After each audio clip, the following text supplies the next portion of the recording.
আজ আমি বেগুন দিয়ে পাবদা মাছের ঝাল করব পাতলা করে। সেই জন্য পাবদা মাছগুলো আমি নুন হলুদ মাখিয়ে রেখে দিয়েছি। এদিকে তেল গরম করে বেগুনগুলো ভেজে নিচ্ছি। এবার পাবদা মাছগুলো ভেজে নেব। মাছটাকে আর তুললাম না, এর মধ্যে আমি কালো জিরা দিয়ে দিলাম, 3-4টে কাঁচা লঙ্কা দিলাম। বাদ বাকি মাছ আগে থেকে যেগুলো ভেজে রেখেছিলাম সেই মাছ আর বেগুনও দিয়ে দিলাম। আমাদের বাড়িতে একটু পাতলা ঝোল ভালোবাসে, তার জন্য আমি ঝোলের জন্য জল দিয়ে দিলাম।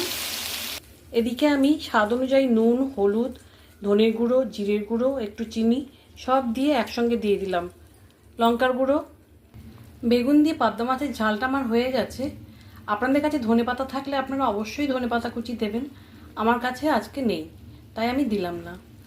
রেসিপিটা যদি আপনাদের ভালো লেগে থাকে প্লিজ কমেন্টে জানাবেন, আর প্লিজ প্লিজ একটা লাইক একটা সাবস্ক্রাইব করে দিয়ে যাবেন আমাকে।